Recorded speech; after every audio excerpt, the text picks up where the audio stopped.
So, I might have fucking got a little loud at the end and did something I shouldn't have, but I was trying to get his attention. I wasn't going to hurt him. You know what I mean? Yeah, you threatened him, right? Well, yeah, I threatened to kill him. I had the NYPD blue at my house in suits with my cops. They lit up the street, and they just wanted to talk to me. They said the FBI is involved. This is bad, and I'm like, dude, if I wanted him dead, he'd be dead. And they're like, you can't say that. And I'm like, look, I'm just telling you. And I said it again. And they're like, you can't say that, But it wasn't. It was more like people turn on you in a second, and I'm not used to that. I have friends that'll kill for me, and I will for them. So I didn't know how to deal with people, in a different way of being, oh, okay, you know what I mean? Since you told me that, I won't. When did you, I don't remember this happening. I did some research and I saw that you threatened to kill him, but I don't remember it happening. How did this happen? When did this happen and what was the circumstances? Well, okay, this is the whole thing. You know what I mean? Tim Sabian and Jared are the two main people, okay? Whether they want to deny it or not, I don't give a fucking shit. But don't lie to my fucking face when you see me. But the whole thing is that Tim had Jared call me up and said that I'm banned from the building because I quit because they were crying about the plugs. And I'm like, look, you gave me the plugs. So go yourself. I'll go do Opie and Anthony. And they said that, they were trying to get me to come back, and you're more than just a comedian. You're not like the other ones that go back and forth. You write, you do this, you got your own shows, And I was like, I'm sick of this shit, and I'm going to leave. And basically, they called, and Jared said that I attacked 4 security guards outside. This is when I'm heavily on Xanax, 6 milligrams a day, okay? Really fucking, now I'm just like, it takes your emotions low or high. If you get angry, you get more angry than you'll ever be. It's a horrible drug. If you're calm, it makes you really calm. And then he goes, call me, he goes, I'll call you the next day. He calls me the next day and he goes, I never attacked those security guards. I like them. We get along. I get along with everybody. And he's like, I never said that, Jared said. And my friend's sitting there that I do a podcast with. And I'm like, okay. I go, well, find out what's going on. And I'd like to talk to some. Next day, calls back and he said, we can't security guards again. So I go on my show.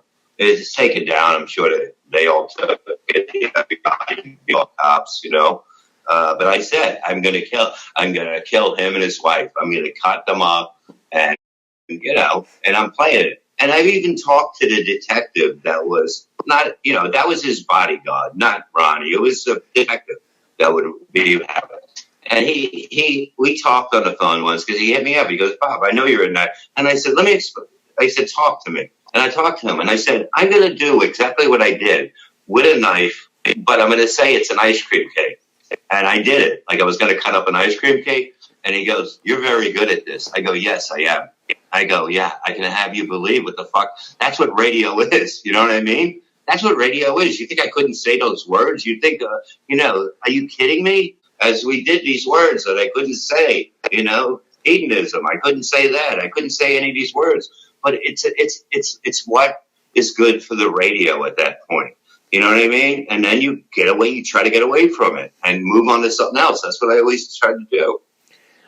So in thinking about back, the serious shows is really where you got a chance.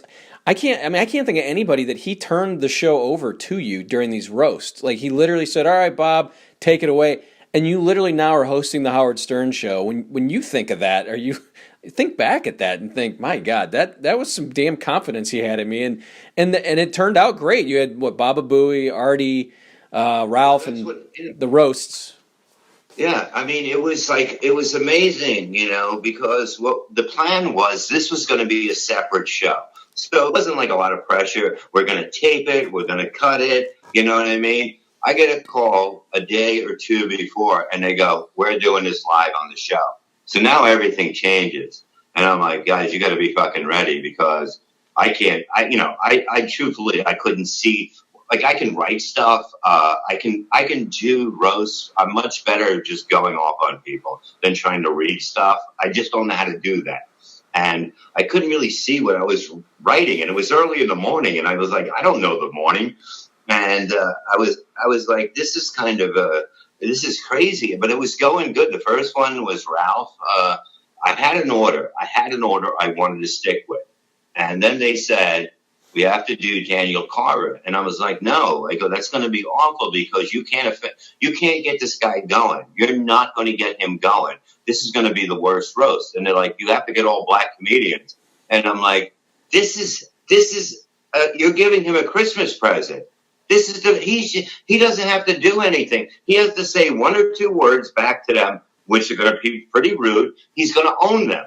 And they're like, no, it's going to get a lot of exposure in that. And they wouldn't back down on that. We did it. It was a fucking disaster.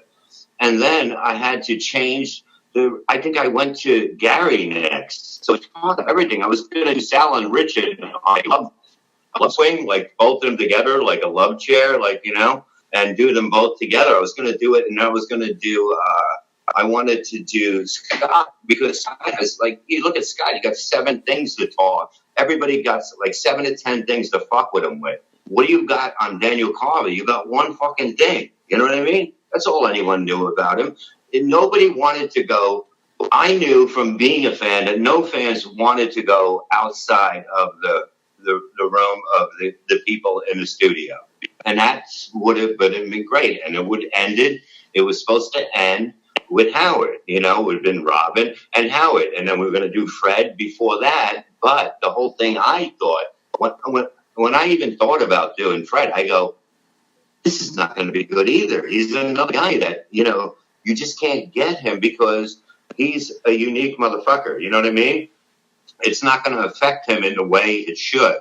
So, it was kind of scary thinking, when we get to Fred, that's going to be a tough one. That's going to be the toughest roast besides Daniel Carver. But then we went from Gary, I believe, to Artie. And then it kind of, I kind of ran out of steam. You know what I mean? Because where do you go from there? Robin and, Howard. But then we never got to Howard. Yeah, you guys did, though, during those roasts. Did he ever... I mean, you had a few at both. Robin got hit, I think, by Sal really hard. But just tell me, did Howard ever go, all right, let's just kind of try to keep me out of it, keep Robin out of it? Did that ever come up to you, or did anybody ever say that? No, nobody ever said that to me, truthfully. I mean, I was told, how, like Sal was easy. It would just say, yeah, do that. Like, you know what I mean? He's like that fucking, it's like telling Gary the retard to lick a wall. So we would, yeah, you can go to Howard. You know what I mean? Nobody was going to go out to Howard because it was respecting more. You know what I mean? It was like, we knew, you knew. I mean, if we roasted him, it would have came down to it. But, you don't want to go after his kids. You don't want to go after his ex-wife. I mean, that would be, it's like a slap in your face. You know what I mean? So, like, I never really went after Howard that badly. Even when I roasted Howard at the beginning, I don't really think it was that evil, but it was funny stuff. But, it wasn't deep, But, like, you can convince some people to go deep on people.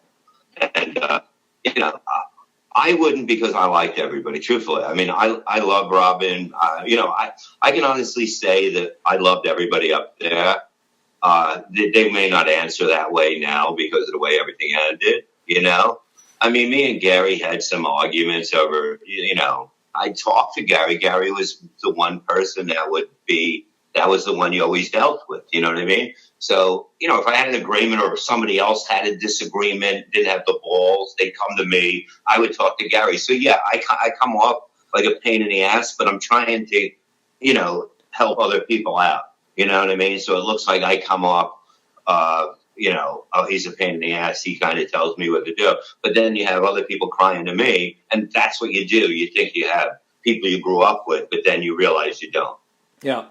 My other favorite thing that you did on the show, and it wasn't really for the show, and I was wondering, did Artie, was he playing a prank on you when he asked to read his audiobook? Because when they played it back and you had those issues reading his chapter, your nose with your head, your nose.